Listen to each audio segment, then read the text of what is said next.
Sarah Ferguson teases next move as she breaks silence on Rumours' professional chaos, continuing controversy, and looming homelessness pose a major dilemma for Sarah Ferguson, as she seeks a new home fourth new year after being booted out of Royal Lodge. Sarah Ferguson, who has not been a working royal in almost 30 years since she and Andrew divorced, has issued a telling statement about life after Royal Lodge.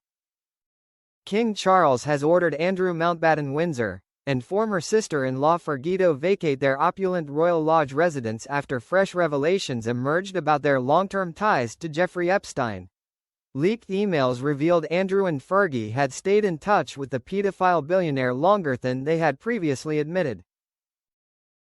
Situated near Windsor Castle, the former married couple had resided in the 30-room Grade II listed estate for decades, but as the furore surrounding them reached boiling point, they've agreed to surrender the keys.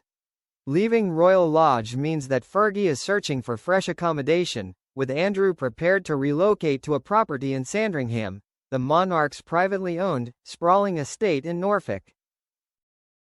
But her spokesman has rubbished reports that Sarah might move into a granny annex on the estate of Princess Beatrice's home, telling People magazine.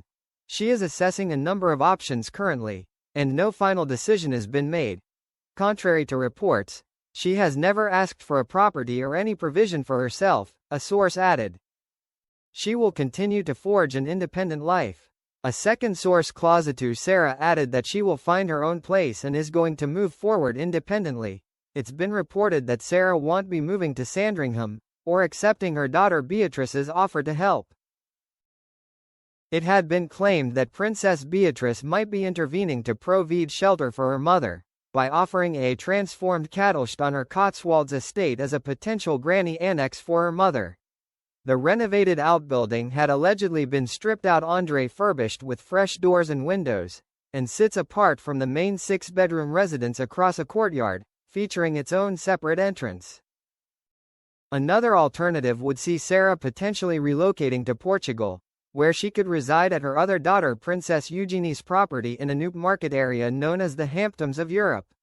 Eugenie owns a £3.6 million estate within the exclusive Costa Terra Golf and Ocean Club, surrounded by numerous A-list celebrities including Madonna, Nicole Kidman, Michael Fassbender, and Scarlett Johansson. Meanwhile, it was claimed yesterday that Andrew is demanding a substantial house on the Sandringham estate complete with staff including a cook, gardener, housekeeper, driver, and police security. The controversy engulfing Sarah has also wreaked havoc on her professional commitments. Her upcoming children's book has allegedly been pulped and pulled from shelves by her publisher. The title Flora and Fern, Kindness Along the Way was originally scheduled for release on the 9th of October, before being delayed to the 20th of November. The title has now been pulled from publishing schedules, is no longer available for purchase from major retailers, and author events and book signings have been discreetly cancelled. Former BBC royal correspondent Jenny Bond told The Mirror, "As I have mentioned before, for some reason, Andrew and Fergie have been drawn to great riches like moths to a candle.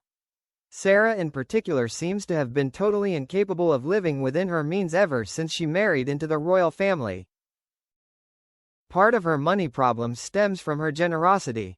She has always loved to shower people with extravagant gifts, perhaps because of her low self-esteem. She thought it was a way to make them like her. As she said herself, she was always striving to be the pleaser." But both Andrew and Fergie seem to be trapped in a never-ending cycle of chasing wealth, no matter who their quarry is or what morals they hold. Now, in their 60s and both in deep disgrace, surely the time has come for them to cut their cloth to suit the money they have, and to live a quiet life without causing further embarrassment to themselves and to the family at large.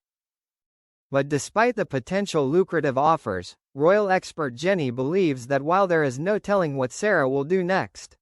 She added, she has written her side of the story before, and she has clawed her way back from the depths of humiliation and despair.